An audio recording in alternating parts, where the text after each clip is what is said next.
Been a while, and as usual, I'm Brian, and with me to my left is someone I've genuinely missed, Jason. How you doing, man? Hello, everyone. Nice to hear your voice, Brian. Yes, You yes, back? it is nice to hear my voice. Yes, it is. Nice to hear your voice. And joining us this time will be a third Mike, my dog, because there's fireworks outside, and she's just a terrified little thing right now. Yeah, it's awful. Yeah, yeah. Well, you know what? I wouldn't mind it if like it was just like the city put on fireworks, but like drunk dude at 3 a.m. can just go to hell, you Yeah, know? last year here in LA, like there's a couple of shows you can kind of hear at a certain point of night, but then it just seemed to be like, I swear it went on till 3 or 4 in the Mm. morning. Just this, even if it was every 10 or 15 minutes or 30 minutes, there was just some explosion or a thing or a whiz bang or whatever. It was like, who are these people? What are they? Why aren't the Well, people living next to them screaming? If you I'm know, way over here. yeah.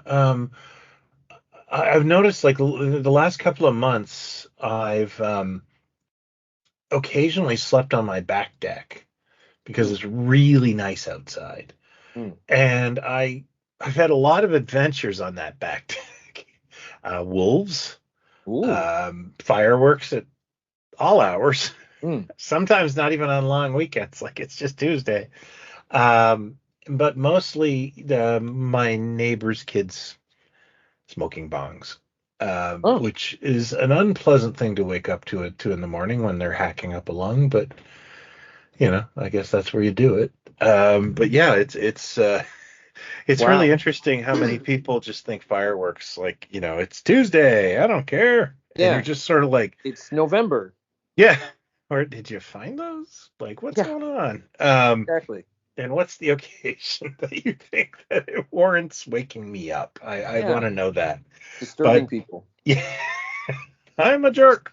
Um, so I thought this episode would be kind of fun. Now that there's no segue to the topic. It's like Fireworks. We're talking about fireworks. fireworks. That's like such a dad subject. No, Classic fireworks. it came to my attention this week that I have been collecting toys for 40 years as of June of 1984 when I sent away for the Palatoy talking Dalek in an ad in an issue of Starlog. And I'm actually working on a Toy Ventures episode about that, but what I really wanted to discuss this time is different collecting cultures. And you and I have in our experiences come through many different collecting cultures, Mm. and I've just noticed it more and more now that I started publishing Toy Ventures, in that you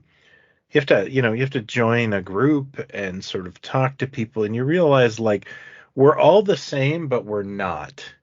There's all kinds of nomenclature and terminology and uh, hills to die on in different groups, and I find it a really fascinating thing. I agree, but let me start by giving my thesis on one aspect that I've brought up many times over the years, and no one has really. I've never heard it countered. Like I've never heard a decent, argument against it.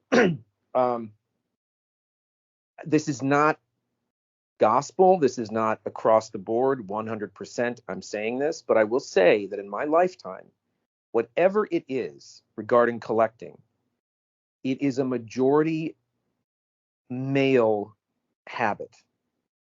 Whether it's vinyl records or sneakers or toys or baseball cards or bottle caps or whatever.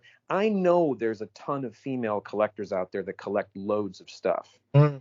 but you'd have to admit that the overall majority in any of these categories we're talking about tends to be male. And I've always wanted to get to the root of what is it in the male sort of completist kind of psyche that drives them to collect things, or well, I need to get those three as well. Oh, there's an import with an extra two tracks, I better get that too.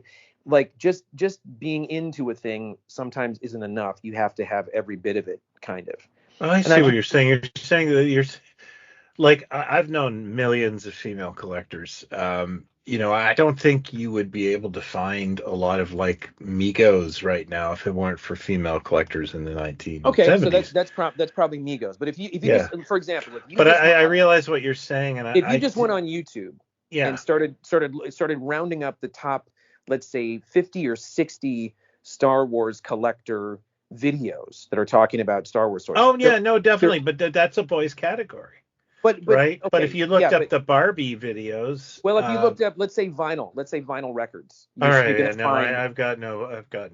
Yeah, so what I'm saying is, again, this is not that women don't collect or there aren't No, no, female no. I see collectors. what That's you're not what saying. I'm saying. I'm saying Yeah. the overall majority of the obsessive have to have it all, need every variant, look at my man cave with all my things on my shelves. And of all the people I've ever known, and all the collectors I've known, all the couples that I've known, etc. And I've asked, dozens and dozens of women over the years, like, do you collect anything? Is there anything that well, probably shoes, or whatever. Those are the kind of answers I get. But I've just always wondered why it's such what it is about being a completist or constantly finding new things to collect or wanting to collect that seems to be so majority male. I don't know what that Interesting. is. Yeah, I don't know what it is. And I'm not saying it's a good or bad thing. I'm saying I don't know what that is. I'd like an answer as to why that is so, or why, just even fact collecting is obsessively, tends to be male. Again, not across the board. I'm saying the majority. And in my experience and in my life, that's what I've I, encountered. I always found it interesting that, in high school and stuff that like I was collecting in high school and I would keep it on the DL because it didn't make a lot of sense to Broadcast. blurt that out. Yeah. But dudes who collected like hockey cards were just completely normal. And it was like, that's, that isn't, I don't understand why that's masculine. Well, it's like it's totally okay to wear your favorite player's jersey and paint your face and go to the game. That's socially Yeah. acceptable. But the kid who wears the Harry Potter robe that waits at midnight, get made fun of and stuff. Like, no, it's and I've got friends that do the fantasy football thing, and they explained it to me once, and I said, sounds a little bit like Dungeons and Dragons, kind of, isn't it? No, no, no, it's totally different. No, no, no, it's totally different. And there's money involved. And well, yeah, but you guys have like a You draft. could, you could play Dungeons and Dragons for money. That'd be stupid, but you could do It's just some things are more socially acceptable or whatever. But anyway, but Yeah. having said that, I just find that kind of a fascinating thing, and I'd love people to give their 2 cents as to what it is about collecting or having to know everything about a certain thing or whatever that seems to still be. I mean, if this was 40 years ago, there's no question. It's all dudes. It's changed drastically over the years, and that's great. Just like Comic-Con, when I'd say that years and years go by, and suddenly it's like, oh my God, there's such a larger female contingent here than there was 10 years ago, whatever. You It's know what? just I went to a comic show when I was about 16 at there was a big Masonic temple in Toronto. And I can honestly remember there was a girl there digging through the bins. And I was like, oh my God. yeah, everybody just I froze. proposed, Yeah, everyone froze. Like, excuse me, are you in the wrong place? and Do you know where you you know what's are? funny is she was probably around my age. I was about 15 or 16, and she looked exactly like remember when Sarah Gilbert was on The Simpsons? And she played like Uh, the neighbor's daughter, and yeah, Bart kind of. Bart had a crush on her. It was Yeah, like, yeah, damn, that is that girl. yeah. I mean, I saw it when I went to like Doctor Who conventions in the '80s. There were Oh tons of yeah, tons of yeah, yeah, females. yeah. You know, I actually met some really nice girls at a convention once. you Yeah, know. that's true. Yeah, but the collector gene seems to be, and especially if you look at these videos for whatever it is, whether it's DVDs or vinyl or toys or whatever, it's just a bunch of dudes with beards, and I don't know why that is. But anyway, so So yeah, like your first non-current thing, like a vintage kind of thing, which at that point it's only 8 9 years old. I'd never actually like I considered myself a collector before that, but I was like a 13-year-old kid, right? And what I think happened was, Doctor Who, and my fandom for Doctor Who made me realize that, like, there was an ad in the back of Starlog that said "pal." Like, we used to fill out. Remember, you'd send away for catalogs like T and K or whatever they were. They did the stickers, and Oh yeah. I've been digging through old Starlogs looking for that You say ad. I the can't ones find who it. made their own stickers and made Yeah. Yeah, yeah, bookmarks and yeah. I stuff. probably still Yeah. have a couple of them where it's like, Daleks next to a staircase, and they're like, "What do we The do answer is now?" the answer is 42. Oh yeah, You yeah, know? yeah. They did all that stuff, and Yeah. God bless them. It was just a good hustle. Oh yeah. I always Um, totally. yeah.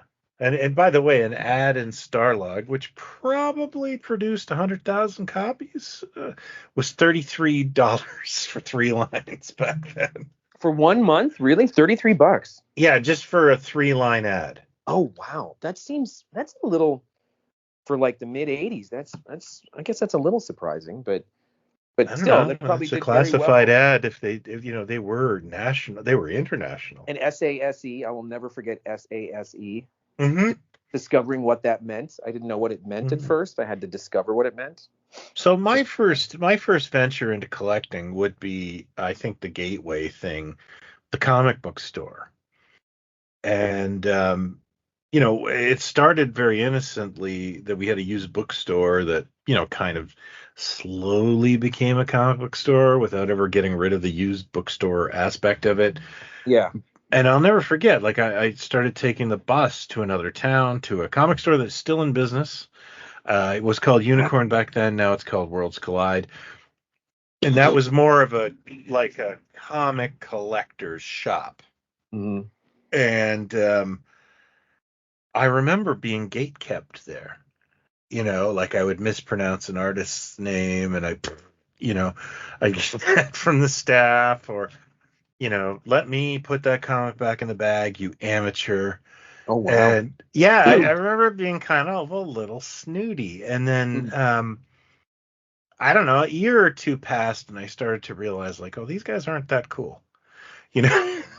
God, even back in '84, huh? Yeah, Even yeah. It was like, these guys that's not what's happening. They're just yeah, cool here. yeah. And but that was my first, and I really am not a comic collector. It doesn't, I used to love reading them, but once my joy for the stories left, the idea of buying stacks of comics and putting them away, it doesn't work for me. Yeah. It doesn't have any sort of meaning to me. I do have a pile of comic books, and I do have I do collect gold key Star Treks, but I don't care about condition. I buy them as I go. They're all in a box somewhere, and it's just that's just a weird thing. But, like, comic books, not my thing. Toys are definitely more my thing. But I did pick up a lot from that culture, and a lot of it is variant based nowadays. Well, I think back to I'm trying to think back to that time and like what I was, I kind of took a sabbatical after '83 when I really got to discover women, sort of dating a divorced woman. Had a couple of teenage boys. No, I just sort of put it I all wouldn't put it away past you. for a while.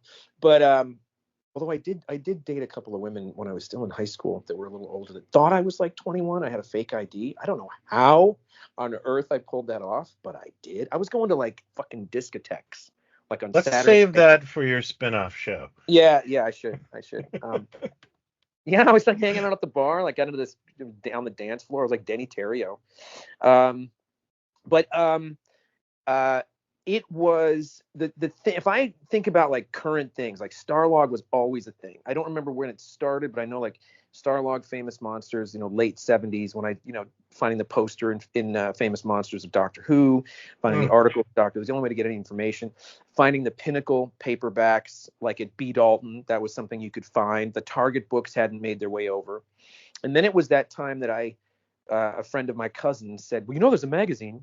And there was the one place downtown St. Paul called Schindler's. I think they might have had a couple of different locations that was, periodicals from around the world, magazines, and porn, lots of porn toward the back. And they had the Doctor Was Who. the back larger than the front? No, Oh, but it was it wasn't dicey. the Canadian store then. Asking my brother to take me. My brother took me the first time and went, why do you want to go to this store? I'm like, I want to get this magazine. And he, sort of kept watch, but there were all these creepy dudes and stuff. But that's where you had to go to get Doctor Who Monthly, which was on that newspaper print. And that kind of opened a door of like, okay, this is an imported magazine. I'm getting current information, but I won't see these shows for a long time. And then slowly started to discover other used bookstores that started to carry things like that. And so it wasn't quite the comic book shop, but some of these eventually kind of bled into comic book shops that carried like the Doctor Who magazine and the I found the Marvel issues from whatever that 4-issue run or whatever, things like that, had some of the weeklies and stuff. And then of course Starlog led to all the mail order stuff. So around the time you're talking about, I was kind of mailing away for stuff, but it was mainly printed stuff. Like I have no way of knowing how to find a toy, like a vintage kind of toy sort of thing. Well, yeah, I think none of us did, and that's why you kind of stumble around trying other stuff. Um, I ended up going to like any kind of show in my area, hoping something cool would show up there. Yes, then that's another thing that started, which was when I'd look in the back of Starlog, every month they would have conventions listed. And it always seemed to be West Coast, East Coast, nothing. The closest to me was Chicago. Like there was nothing in the Twin Cities ever. And then the first convention I went to was in Philadelphia in '85 when Mary Tam was there and Kirk's son, Merritt Buttrick, was there. My brother went to school out there. So when I took a trip out there, I said, well, look, I'd love to go to this thing, and went there for like a day. And that's where for the first time, I saw actual physical specimens of the things I'd seen in Doctor Who magazine, like a talking Dalek and other kinds of toys. And that was an eye opener that, oh, this is where that stuff could be, is at conventions like this. And then slowly they started to kind of happen in the Twin Cities. I think a lot of it had to do with Doctor Who. When Doctor Who was getting really big in '84, '85, suddenly there were, loads of conventions around the country. Yeah, actually, I would say that corresponded with my collecting. Was I was big into Doctor Who fandom. I didn't feel like totally fit there, but I felt they were a welcoming bunch. Yeah, it was kind of. I don't really think I had any friends that were into it, or I mean, I kept it very secret. I actually did have friends. I had lunch with the guy I went to the first Doctor Who convention with in February. That was 39 years ago. Guest of honor John Pertwee. Wow, that's crazy. Yeah, it was that was kind of an eye opener to kind of and then more mail order stuff in the back. But I never found mail order that had vintage stuff. And then I kind of walked away through high school. Kind of. It wasn't until 89, 90 that I kind of went, oh, okay, these are the things I'm into, and I started to kind of the secondary stuff. It was a good time to collect some secondary Indiana Jones stuff and things like that. But what you want to kind of get to the root of is the differences in, or what was it that you were kind of. Oh, I just kind of view it as almost like because I cross a lot of these boundaries. I collect horror Blu-rays, and I collect Lego stuff for my kids, and I'm in all these worlds that I'm actually just a tourist in. And but there are people there that they live and breathe this stuff. So you start to look at idiosyncrasies, and it's almost like I don't know, like an Edgar Rice Burroughs thing where you've got all these subcultures. The further you go down, and they're like, these people do not like reproduction parts. Do not mention them here, And I just kind of find the whole thing, well, it's not amusing because we're just people, but it is fascinating nonetheless that we all have these subcultures. And even though we're all the same in one regard to the general public, it's so different. It's so interesting. And case in point, I don't collect Star Wars, vintage Star Wars, but I like it and I'm around it a lot. And there is a real divide between people who like reproductions and who hate them in that bunch. Hmm. And coming from a Mego collector space where Mego collectors have always been customizers and improvisers um, and fixers of things, we don't frown on that as much. Um, Yeah, and in and you this, rarely find anyone that collects both.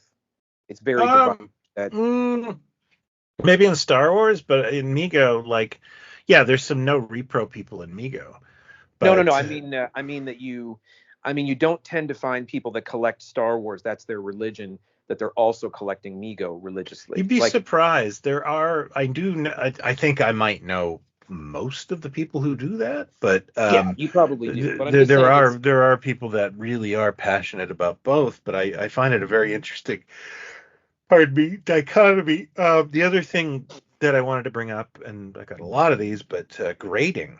Um, Mego collectors, on the average, don't give a crap about grading. Whereas Star Wars people, they live and die by it for the most part. well, I think it's partially a generational thing too. But Hmm, but that grading thing just became like this grift that became a jackpot for those people that yeah, well, it's in started comics too, and I don't even comics understand and it in action comics. figures and hot wheels. It's like, who, you're kind of, I think at that point, if you're that deep into it, that this is just my opinion. I'm not, you want to do that, that's your thing, fine. Yeah, it's your money, man. I think you've kind of lost the plot slightly if you're doing the grading thing. I mean, there's people in vinyl collecting that hate the variants. Like a new album comes out and there's only 100 pressings on yellow vinyl from Jack White's record plant, and there's this and that, and there's two other. They're uptight about that. And then some have to have them all. Like there's a sort of a puritanism that kind of flows through a lot of this stuff Oh that yeah, is yeah, yeah. is wild to me, because it's all like, okay, whatever your thing is. But the grading thing is kind of like, I don't know. I just feel like this is all so random, because people collect so much stuff, so many different things. Mhm. And, um, I think I sort of reach a point of like, well, not like, what's the point or what are you doing with it? I would never say that to people, but it's kind of like, if it's all in boxes in the other room, when do you sort of enjoy it? Like, I've got a good friend who collects toy soldiers, like toy soldiers from the late 1800s, early, like the Oh 1920s, yeah. 30s, super high end, rare stuff to find a box of things. He's got cases and they're gorgeous. And I'm like, that's how you do it. That's the way to do it, kind of Oh, thing. But I kind of agree. If you can't display it or enjoy it, what is the point of it? yeah, kind of. Oh And yeah, no, but that's my own personal thing. But it's funny. I know people like that with records. Um, and I collect records, but it's not my uh, main thing. It's my side thing. It's my little silly thing. And so, while I waited in line one day for my wife's new Record Store Day Evanescence vinyl, um, that meant a lot to her, not to me. Whereas, like, I really don't care about Record Store Day at all. Um, I'll just take the regular release yeah, every people are time. just, I Yeah. mean, over here, like at Amoeba, you drive, they're lined up the night before Yeah, to get in and to I get in. realized that, like, that's just not my scene. And that You know? happened very quickly. Like, that Yeah. was a thing and again, I'm all for all of this stuff. I love that people are passionate about things, and I think it should, at the end of the day, it should be fun. You should enjoy Hmm. it, and it should be fun. um I think I'm sure there's divisions in a lot of collecting, Horrible, and you know horrible divisions. uh gatekeeping, Because and there's people. yeah, and that's when it just kind of bums me out. It just gets to be Oh, a dude. drag, and I'm like, okay, I don't want to be near this. I don't, the Well, infighting. and actually, you should know, pushing the glasses up on the nose. It's like, this is, I don't want to, I honestly, I mean, I've been running an action figure forum at the Mega Museum for a long time, and really? yeah, 23 years. And yeah, this is probably like the worst year ever, where I just don't find a lot of common ground. I see a lot of meanness. There's still a lot of really kind people, but I cannot get over, like, you just start to look at it and go like, this is just about toys. Stop. I think that, We are such a little microcosm, yeah. and it just Well, yeah. drives me batty, but I'm just, trying to focus on uh, doing podcasts with my friend. Well, my thing is, I've always liked a lot of stuff. I've books, Yeah. music, CDs, vinyl, toys, DVDs, etc. And it's just me. So like, I don't need to be, Charles Foster Kane just surrounded by a bunch of shit. And so I've been really kind of jettisoning That a would lot be of a stuff. very different movie. I think we'd think very differently if Charles Foster Kane was surrounded by shit.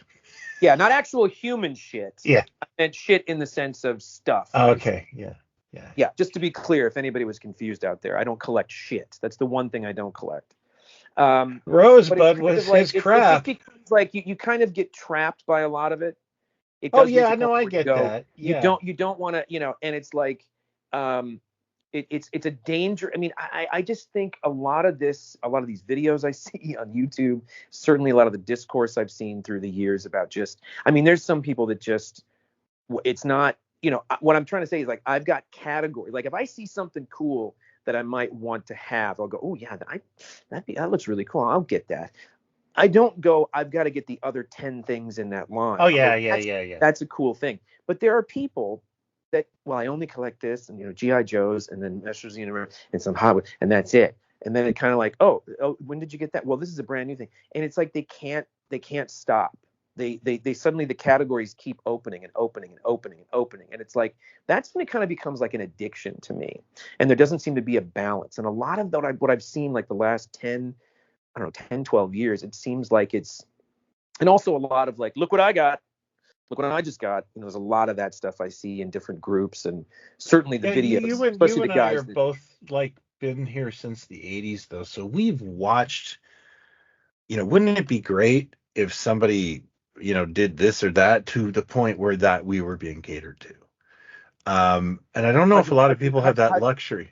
how do you mean? Well, I mean, just think about like the late 1980s. There was no Marvel action figure license. Um, we didn't have, we were not being catered to very much. Yeah. To where now, most Star Wars pieces, most Marvel stuff, I would say, at least the stuff I see, is adult collector related. Yes. That is a huge shift. We used to have to, you know, we'd get a toy line for a movie we liked, like say Jurassic Park, but everyone would be like jacked up, Oh no, because they that's were all. for No, children. that's all better. Like that's Yeah. all the stuff. All the lunatics have sort of run the asylum now, and all the people that grew up with these things were put in positions, and we've gotten more good than bad over the years, and things that we Oh yeah.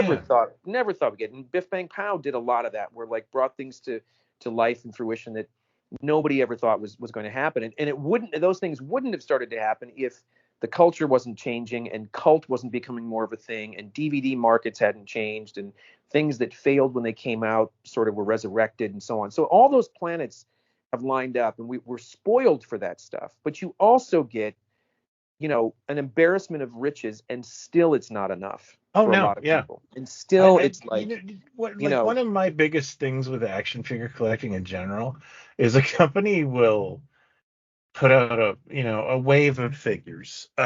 Wave one has 3 characters from a show that has an ensemble of like 10, and these people are like, I'm not buying these unless they do all 10. And it's like, yeah, well, if they don't, if the first 3 don't sell, you won't get the next 3. that's unfortunately how capitalism works. Well, And and to be fair, I see a lot of times with certain lines that I don't collect or anything, but I just notice and where I think, who's minding the store here? What is the timing on this thing? Why are you putting out, you know, 8 of these characters when you know they're not going to move or whatever? Like, there's a lot of choices that have been made too that I think are kind of capsizing certain things because of it. Like, just there's some bad sort of decisions. But I would have to say that every time I go to Toys R Us, I send my son photos and go like, what's Hasbro thinking? yeah, it's And it's like I don't have any beef with Hasbro. I don't collect anything they make. But I do kind of wonder, like, did somebody at Hasbro really like Carl Weathers? there's just some things that um again, it's an embarrassment of riches. There's some hinky kind of decisions that are getting made sometimes, and then you've got kind of a fickle, public too. But it's like, Oh but yeah. now you've got the, I mean, who somebody just sent me, maybe it was Rockford J. Somebody sent me a photo of a newsletter from 1981 of a Star Wars fan club, like this 8-page newsletter that these two young women had started, this club that had been going for like 2 or 3 years. I guess they Hmm. put out like 4 issues a year or something, all typed, hand drawn drawing of Ben and Luke up at the top corner. And basically it was just the front page, and it was her editorial saying, we've decided to close the club because we hated The Empire Strikes Back so much. It was such a letdown. It was so not what Star Wars is. It is complete. This whole thing has completely lost the plot. This thing we've loved for so long and cherished and Oh collected my and so on. God, that's the Now best we're thing walking ever. away, and I'm just like, oh my God, it's always been there. It was in the letters pages of Doctor Who magazine of like, well, I think it could be this and that. So that Get thing has rid of that always kind Tom of Baker idiot. that thing has always been there. That element has always been there. It's It's just that just now that they have a now bigger, louder it's a voice, I much think. louder, bigger voice because Yeah. it's so amplified and it Well, and goes out. that's the other thing. Let's talk about this because this is something that drives me crazy. Um, the toy company that brought you to collecting, the beloved property you love, now you hate them and they're the I don't understand that. Yeah, Um, I don't know. I yeah. don't know. I mean, to be fair, you can't collect. If you're trying to collect a certain line, you might have to go. Well, I got to pick and choose which ones I'm Yeah, gonna may I do. also say that I think modern toy collecting is madness because the more you buy, the more they'll make, and the more they'll make it harder for you to get it. Well, and Um, again, we're talking apples and oranges here. When you're going back to 84 and you're talking about collecting, you're talking about starting to get things that you missed first time around 10 years mhm. earlier and think about it. But also, So when like I think there about was, people collecting, when I think about the term collecting today, it's in the truest sense of the word, meaning, yeah, you're collecting, you're going to buy the brand new thing that came out and you're putting it on in your pile. You can't wait to have an opening party on the weekend or something with the 15 things you got. You're collecting a piece of merchandise and a physical thing, but that's very different than collecting vintage things that oh are, sure, you know what I mean? Like, it's they're, to but me but they're but like two nerdy different treats worlds. existed in the '80s because like I've just been going through all these Starlog ads and blueprints and model kits and like these were all new things being offered to people. So we were kind of into that back in the day. Just not so much with toys. Yeah, and I Um, don't think people were thinking in terms of, I'm going to get that model kit and I'm going to get all of them and keep them in boxes until I'm dead, kind of thing. It some was, I'm people going to get. did like that though. Yeah, Like no, clear. Well, yeah. obviously, clearly, because that's where the vintage, the secondary, Mhm. stuff comes through. When you come across an item that's still in the package, or that's from 1968 and it's still on the card, you're like, somebody put this away. So definitely people were There doing was it. there was a local collector here that collected Aurora. His name was Philip. He's a nice guy. But my friend couldn't understand him because my friend loved to paint and build model kits. And this guy had like I think he had 3 sealed Dr. Deadly model kits, which were only sold, I think, in Canada. I can't remember. And he wouldn't open one and paint it. Like my friend said, why don't you at least make one of these, to have it on display? And he's like, oh no, I couldn't do that. And it was like it was alien to my friend. It was Well, like, well, it's. I mean, I kept, I don't know why I kept my Indiana Jones box for the Kenner Indiana Jones doll that I got that Christmas. I kept putting him back in the box, or like that Arc diecast Baltan. I was, mhm, 8 years old, but for some reason I wanted to keep that box and kept putting him back in. I think we were kind of funny. the oddballs. That's like an odd sort of, this is my precious thing, and it's so precious to me. I need it to be, whatever. And I think Fred Savage's voice has to kick in, or not Fred Savage's, Daniel Stern. Well, Daniel Stern's voice I needs think to kick in there. I think that's kind of a kid thing. I think a lot of more kids do that, I think, than people think. They want to keep their stuff in a certain, like, this is my stuff and I'm keeping whatever. Like some kids, there's the oddballs that kind of Hey, do dude, I that just stuff. bought a massive Star Wars collection from my friend's cousin, and the next day she brought over a shopping bag of all the box cutouts.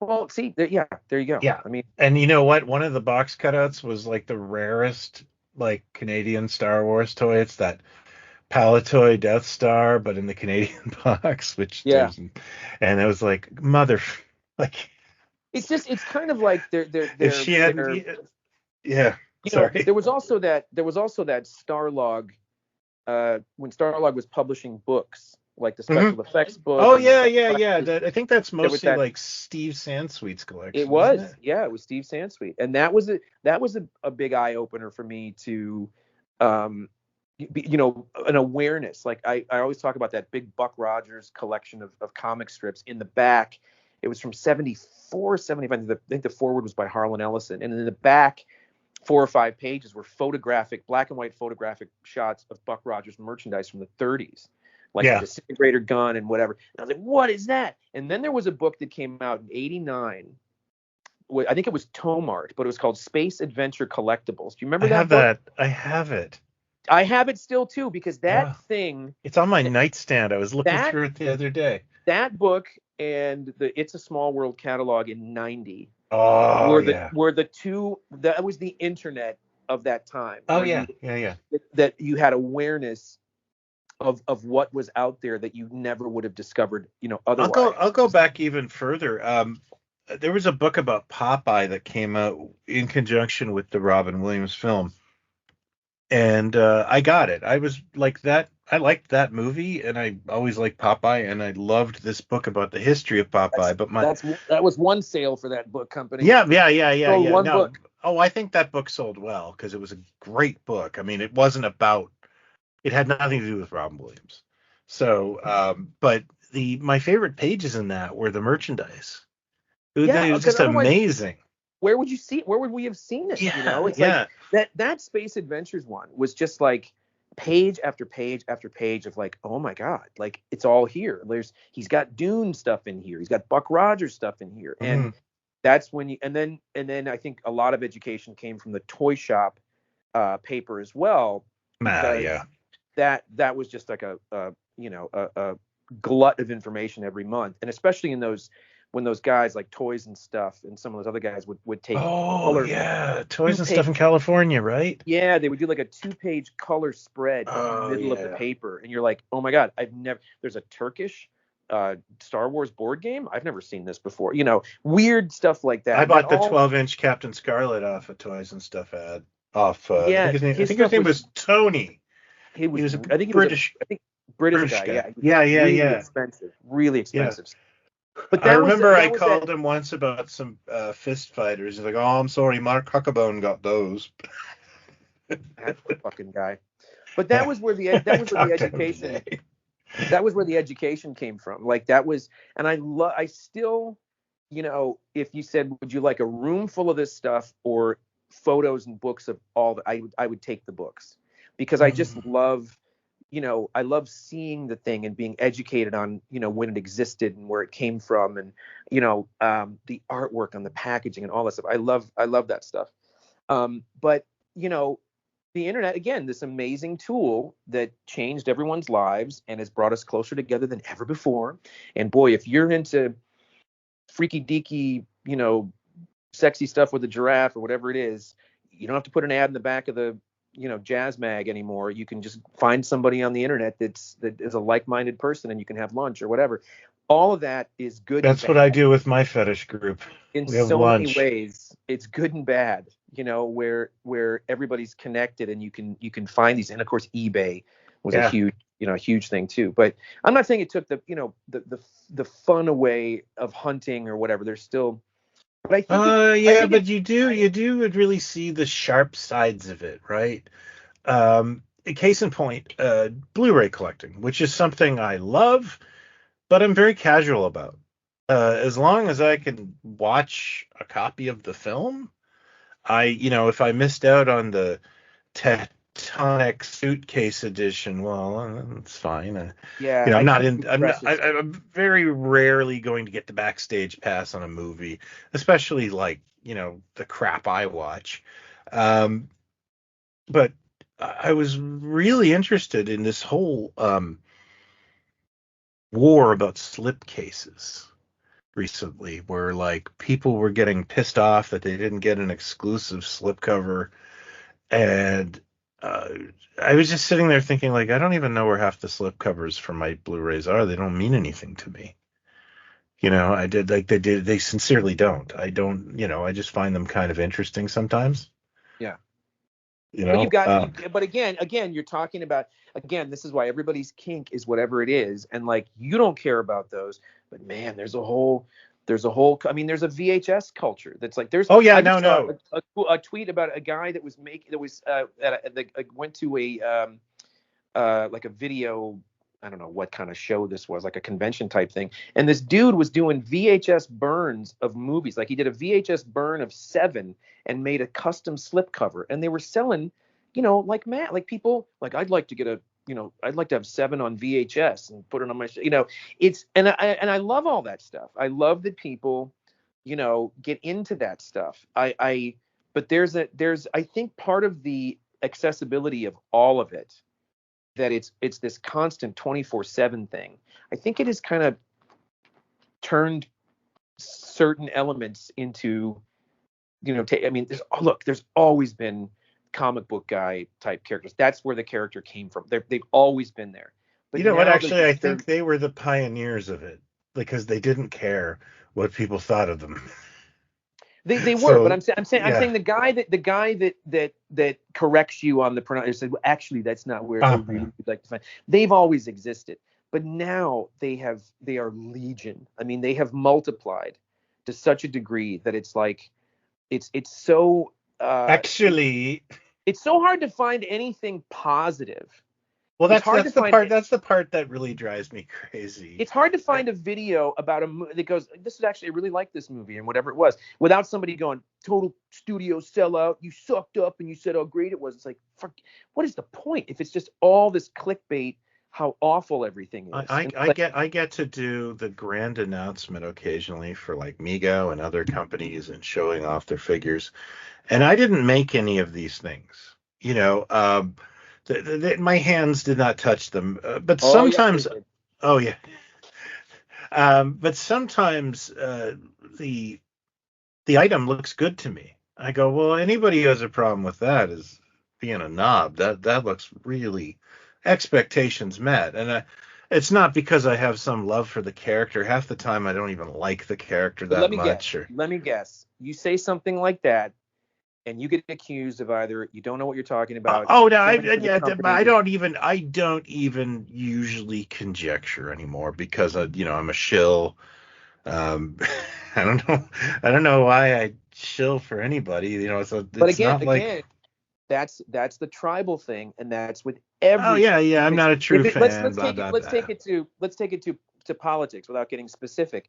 If you have always been, let's say I'm left leaning or whatever it is, and you're staunch, and you always have been. If you should say, well, I actually heard what so and so had to say, and I kind of agreed with what he said. It wasn't like, you fascist, you bug it, it's like, yeah, you can't. It's all or nothing with these people. Well, it just feels like some people like hate what they love. You've put that out to me a few Oh yeah, they times. love it so much they hate it. Yeah, There's a and and that really started with Disney. There's a yeah. contingent with Disney, park goers and collectors and stuff that are so they border on harassment, like harassing costumed characters and stuff. Like they got the tattoos of all the characters and whatever, and it becomes like an obsession. And it's like never, I mean I saw people making 3-hour videos criticizing. You got paid to go to Disney World to see a thing and do a thing, and you made a 3.5-hour video, critiquing it to death. And it's like, what is it? I'm never gonna go. I'm never gonna be able to go to Disney World to do the thing you just did. But it's not enough. It's just not enough. There's this purity test with all of this stuff that has become such a nasty taste in my mouth that I don't want to be associated with Well, a I lot just of this stuff. like today, a friend of mine sent me a meme somebody made of a recent figure reveal, and he's doctored it and he's made it stupid, and I just like.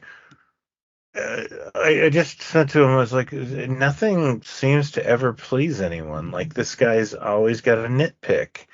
And it's like to the point of like, I read a wonderful quote by Christopher Maloney that was like, there's a difference between childlike and childish, and childlike people always want to be happy. And I don't find like, I don't find the merit other than some sort of, I guess, negative camaraderie to, just sit there and bash things and people and it just, I don't know. That feels like this is the wrong part of what we should be embracing, Yeah, it's like Uh, it's like NECA did Flash Gordon. yeah. When we announced Flash Gordon all those years ago, Randy Falk, it's the first time I met him at Comic-Con. He said, "Man, I'm so jealous you got that license. I didn't even know that was a thing you could do, and I want to do that so bad." He's a huge Flash Gordon fan. Hmm? And we did the stuff that I we actually did. knew that. You told me that, I We think. did very well with the stuff that we did, and we did it in different scales and so on and so forth. And then, here it is many years later. He gets Flash Gordon and he does those carded Mattel cards, and he does the Defenders of the Earth ones and whatever, and he's doing Flash Gordon movie ones. Well, Yeah. I saw the initial photos and went, you know, ours, our Sam Jones is better, but it's Yeah. good. It's nice, it's good, And Yeah. then Ming's in the military outfit. Smart. He didn't put him in the robes like we did. He knew put him in the military because people probably already have the Biff Bang Pow Mhm. one in the robes. I really like him in the And then military there's outfit too. Voltan. Yeah. Now, I can be critical and go, I don't need 4 heads. I don't need 8 sets of hands. What are you doing, NECA? Stop with the thing. But you think I'm not going to get the Voltan figure? Like, we wanted Voltan in the third wave. We never got to do it. Of course I'm going to get it. But that's the thing. Like, I don't know if some of these people, they're churlish and they're like, I'm not going to get it. Or if they're bitching and they're still going to get it. When I hear people bitching about anything to do with Teenage Mutant Ninja Turtles, or like that sculpt was off, or I wish the paint was, I think to myself, you talk about an embarrassment of rich. I mean, you throw a rock, you'll hit Don't they a make one a mutant day? turtle. It's like one a day. It's like it's in every iteration of the cartoon, the 2 movies, I think they made another couple live action movies. Then NECA's doing another line that's from the cartoon that are super expensive.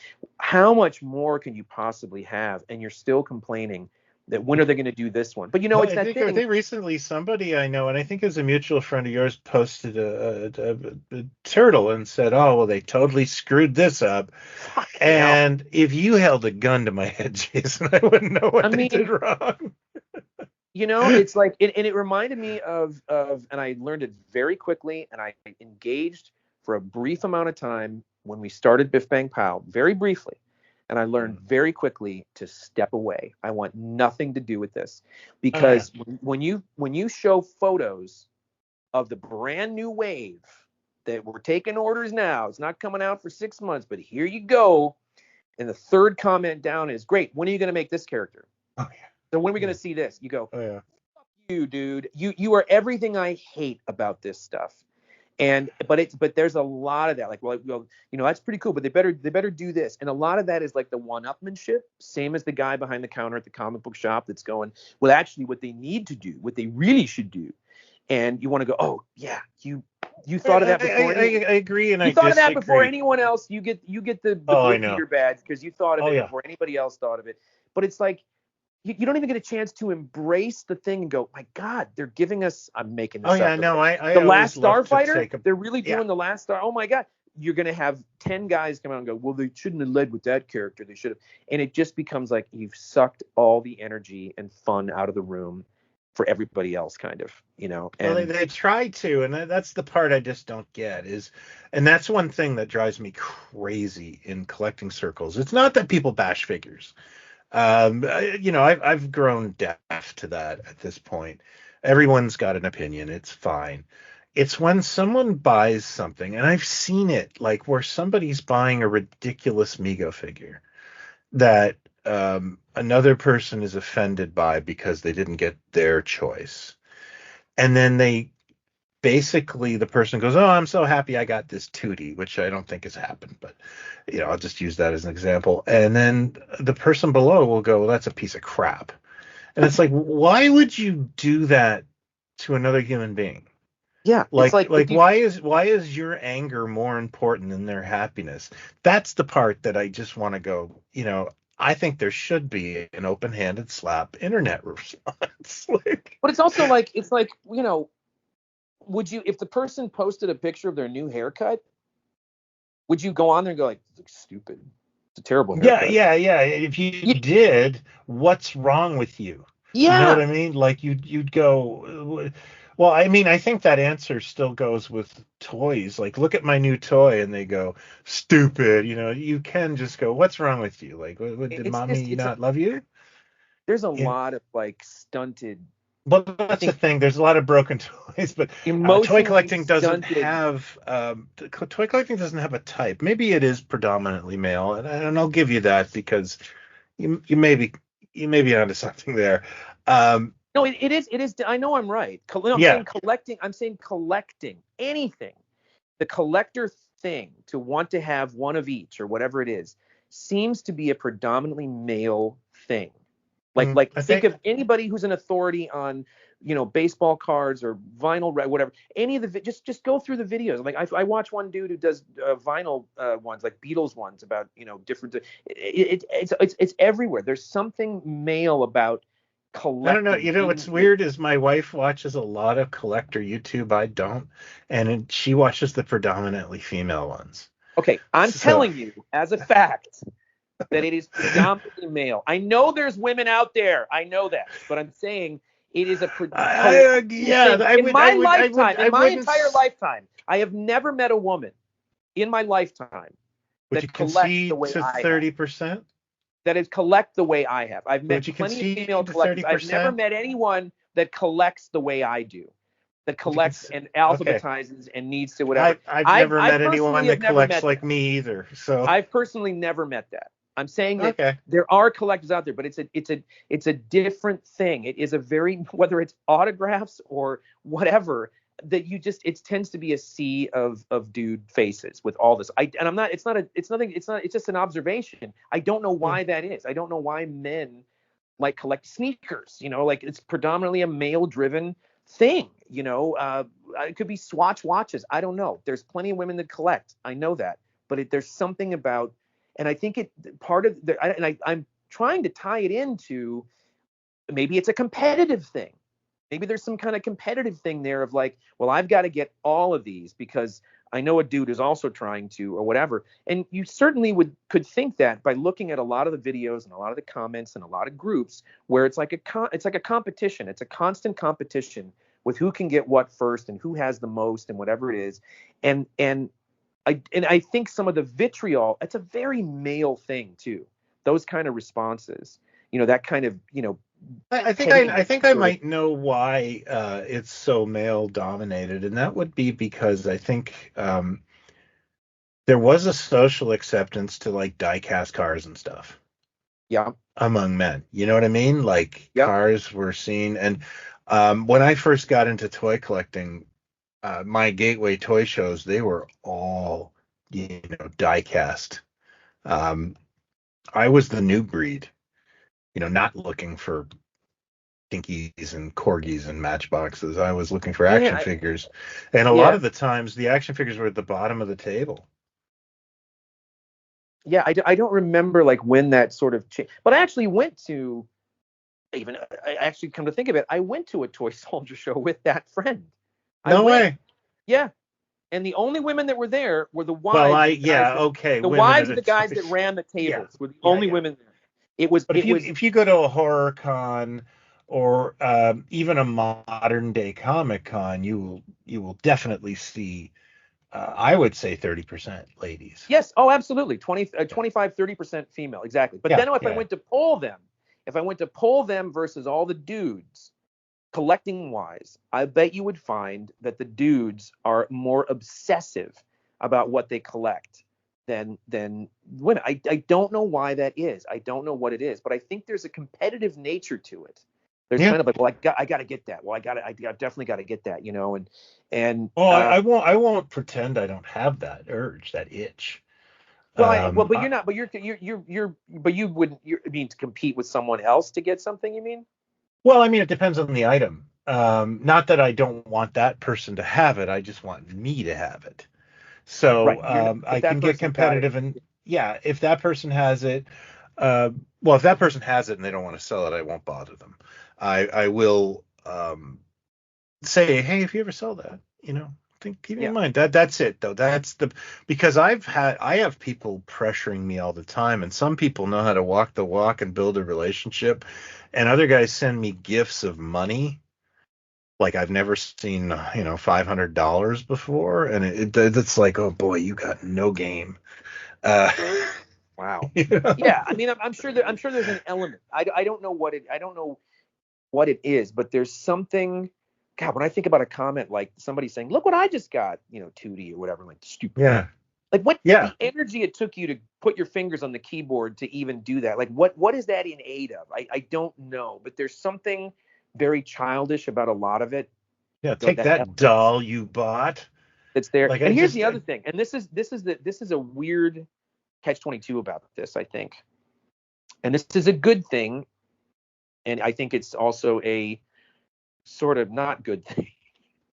We're talking about stuff from ancient history that we had to keep under the bed in a brown paper bag kind of thing. You did yeah, not yeah. talk about this stuff.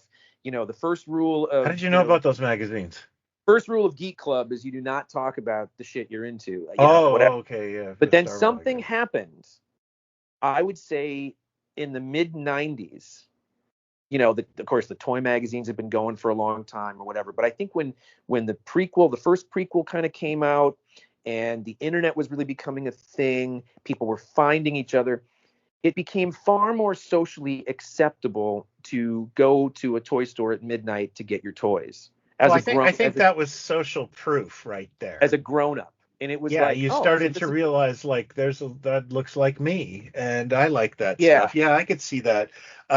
I can remember being, what was it, like 2003 when Masters of the Universe came back for the first time. It was 2002, 2003, okay, and I was working. I worked for a company that serviced Toys R Us, and I was doing a spot check, and there was a man standing there, probably 18, 19 years old, not much older, and he was with his girlfriend and his mother.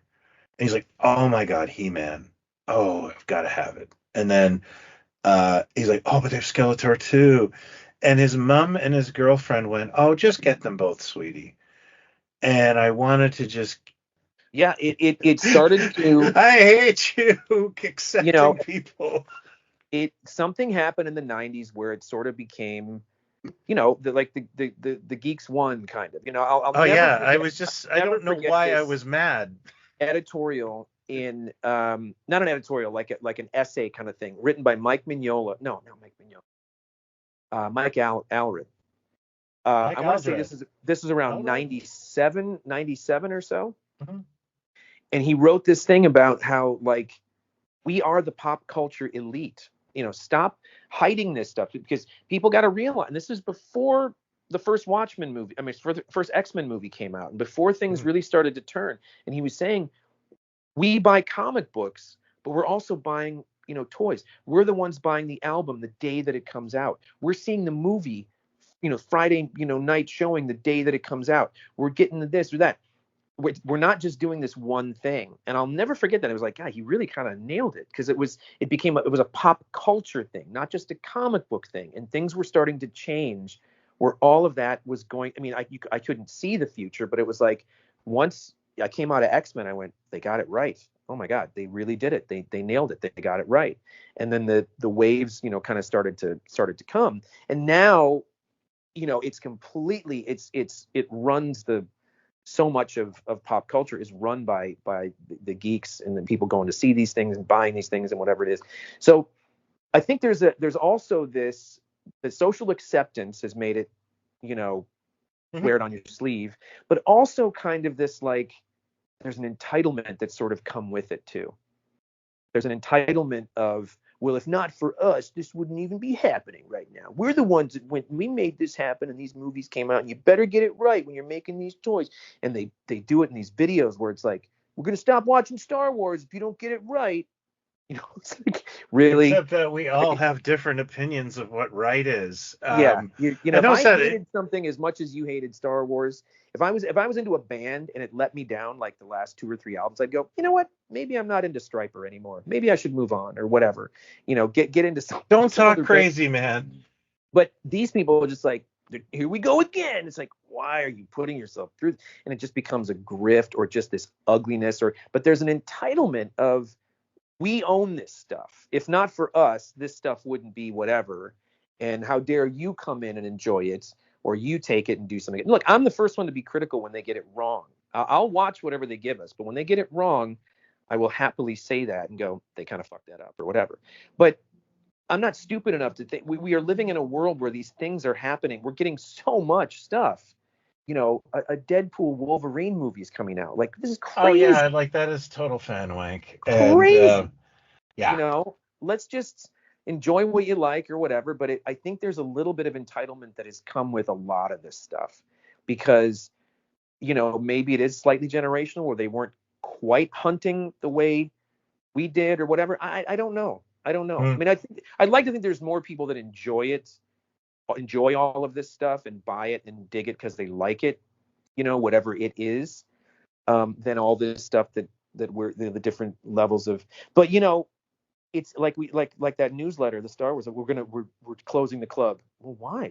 Empire Strikes Back, what a joke of a movie that was. Had nothing close to the camaraderie and the spirit of the first film. Like, holy shit, that is what is known as the wrong side of history. You left Star Wars after Empire? Yeah. Wow. Well, you know what you can say though is that they probably all went to see Jedi and went, see. Let's start the club again. We got to start it up again. Oh, yeah. Now it's back on track. Ewok Club. No, I don't. I that's don't always fully. The expectations must have been insane for Empire Strikes Back. Mine were met, but I was 9. Oh, mine. I was blown away by it, but I was emotionally scarred. I mean, I couldn't. Oh yeah, no, but I'm just trying to say is like. But like, to go, that's it, I'm done with Star Wars. Like, wait a second, really? So just think about, like, years ago, I did not like the Colin Baker Doctor Who, so I stopped watching Doctor Who. I still hung out with friends who liked it, but I didn't watch it anymore. And then I watched a bit of the Trial for the Time Lord, but I was like, meh. I was never mad at it. There was other things to look at. There's more things to life and more things to discover at that time. And I felt, like, okay, they still make Doctor Who, and I've gone through years where it's like, I don't want to watch this. And I'm still kind of like checking out new ones occasionally. And I even watched this, most of this new season. And we'll get into that in another time. But yeah, we'll have. It's I don't know when I was last angry with anything, because if anything has shown us, you're going to get another Spider-Man, you're going to get a different Batman. I mean, you and I are on our eighth Batman, ninth Batman, I don't even know, and it's just like things change all the time. Reboots happen, I got the Tim Burton Planet of the Apes movie. I didn't like it, but then we got those Reeves movies were actually good and interesting, and now there's another film in the theater that I haven't seen. So it's just Yeah, one of those it's things where it's like if you just wait long enough, I mean, something will come. I keep saying this, and I know it's a broken record, but um, I think the lofty sort of attitudes or positions that we have might slightly come from the fact that I'm sorry, everyone, to break this to you, but we got the best shit in the 70s and 80s. Like all the stuff, and I include Star Trek in that because Star Trek really took off in the 70s. Sure. When that culture started up. We're still talking about all of it. Like there's a new Beverly Hills Cop 40 years later. That movie still holds up, and generation after generation knows that movie. There's a new Beetlejuice in the fall. Like they're because we also knew what it was to wait for things and cherish them when they came and then get them on Yeah. VHS, watch them over and over and over again. We didn't think there was another streetcar, down the road. Like we had to wait for stuff. So I look around at like all the choices and all the things and go, my God, like this is an embarrassment of riches. There's so much stuff to choose from. Who'd have thought that we'd get so much stuff one day that we were so hungry for so long. So I don't look the gift horse in the mouth. I kind of go, well, damn, they're doing that. Okay, I'll watch it, or I'll go maybe go see it, or I'll eventually whatever, because we we got excited by no shade on any of these things, but the Phantom. Like I saw the Phantom I think twice in the theater because it was a comic book movie. It's Loved like, it. okay, I love the Shadow. yeah, the I Shadow. They're walked fine. into a toy store recently in Toronto, and these guys were pricing Shadow figures, and they were making fun of the movie. And I was like, I actually really like that movie. And they're like, were you I high? there's so And much it's in that like, movie that works. yeah, There's so much that works, and then there's stuff that doesn't. Where you go, why did you want to make this so tongue in cheek? I yeah. wish you hadn't. They could have lost some of that, and it would have been better. But when it works, it looks really good, and I find Treat Williams, same problem with the Shadow that I had with the Phantom is Treat Williams and Tim Curry are on 11, yeah, and yeah. they're But Tommy John Lee Lone, Jonesing. John John Lone is Lone great is in the Shadow. He's magnificent. absolutely great in the Shadow, and I can't remember the actor's name who played the Kabai Song pirate in the Phantom is also like I wish there was more of him. Oh yeah, Kerry Carrie, yeah, I know his name's Carrie, but I can't with remember an his F. I last name. forget his last name. Yeah, Yeah, he's yeah, great. yeah, yeah. He was He's in like Hill. consistent. Yeah, Yeah, he's got an amazing face, just an amazing face. yeah, Like and a great just delivery. He just has a good yeah, presence. yeah. But you know what I And mean? Like that was stuff that was like it was a big event thing. But what's weird is now, especially on Twitter, it's like people are jonesing over the Shadow and the Phantom, and it's like it all comes around. yeah, It's I don't know what the secret is. I just know that I think part of it is there's a lot of ways to amplify voices now, and everybody feels the need to kind of put their 2 cents in, sort of. yeah. And I don't understand the rivalry with the you go on and it's like, well, what do you think Hasbro's watching you? I don't know if they are, I think it's a monster that kind of got out of control. I do It's like too. they started to understand, oh, well, maybe we could, embrace the fans a little bit more down at Comic-Con and whatever, and have these things. And the door opened a bit and some input and so on. And then it sort of got out of control of like, well, I'm not getting those. And nobody's listening to us. And, it's, I mean, listen, I'll say this. There are some properties where I do feel like some decision making is so tone deaf Yeah. that Oh, yeah. you're going, Absolutely. you're Yeah. really, you might as well just make a different show. You might Yeah. as well just create another show, because if you've taken something where it's unrecognizable, then you've lost the plot. Whatever you're doing, I don't know why you're doing it, but there's no way you can possibly think that the bulk of the audience is going to be okay with that. And it's happening. We're seeing it over and over again where the audience isn't. Not the fuckhead neckbeard lunatic people that they fucking ruined everything. They raped my face and they did all. They can't believe they did this. Not those guys. The average sort of fan of certain things is going, I this is awful. I can't watch that or whatever. And it's there's something really messed up about some legacy things that are being done. Yeah, I mean, but back my at issue is sometimes I don't like story writing in something, but then you go and there's people filling their diapers about the show, and you're like, I don't want to be involved with them either. Like, I No, don't, not no. I would love to have a frank discussion of what I like or don't like. I'm not mad about it, and I don't want to hear, angry dumb voices, and it Well, that's just the problem. to the point where I just was like, no, I don't like people like that.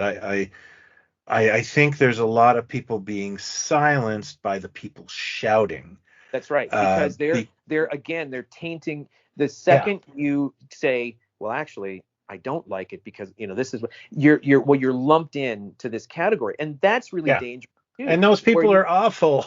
And yeah, I don't like the people who defend everything to a point like where it's like very clearly you have a personal stake in it. And I'm not vested. going to say that's a bad thing because you're trying to be positive, but you can't, it's just one of those things where it's all just parting shots. Everyone's just trying to get their shots in. That's how we communicate now. Yeah, And it's a terrible way to communicate.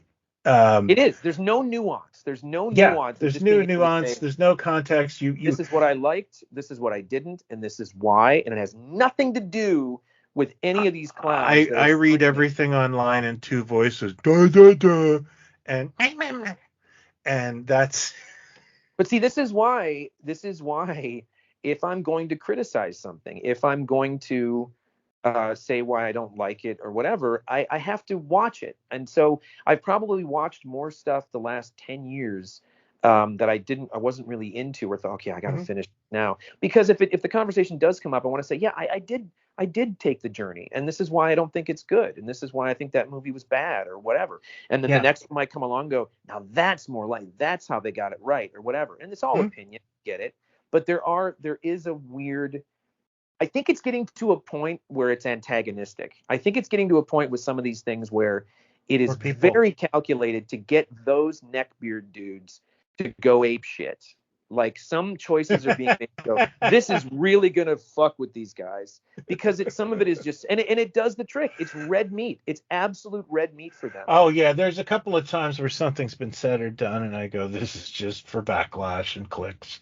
And Yeah. there's like I'm not a scientist, but I assume there's there's profit to be had, I mean, I'll say and this. we're all just kind of rubes sometimes, I think. I'll say this without getting into specifics. Um, Russell T. Davis, Shuti Gatwa, who I could not have been more excited about taking on the role.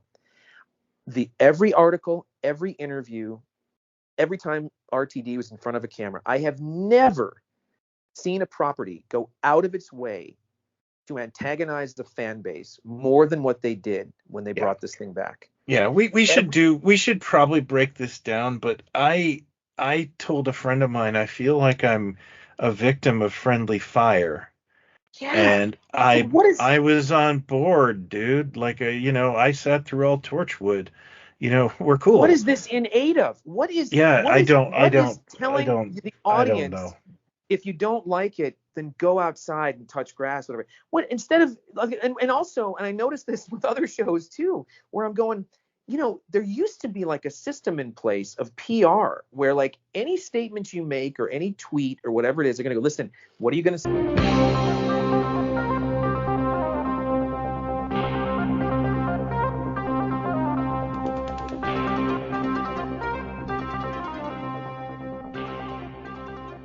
I mean, they'd probably be sitting in a box here, but they'd be in my home. But yeah, he Yeah. was a big Oh, see, well, there you train go. collector. And Peter Cushing collected Toy soldiers. Yeah, Yeah. collected and painted toy soldiers. Big Yeah. big collector. And Andy Partridge from XTC, big toy soldier. I could just see Peter Cushing like, very good. Oh. Yeah. And then he loved nothing more than to have a glass of brandy and a line of Coke as soon as he was done painting his toy soldiers. Big Coke freak, Peter Cushing. Yeah, he really looked it. Nobody knew that.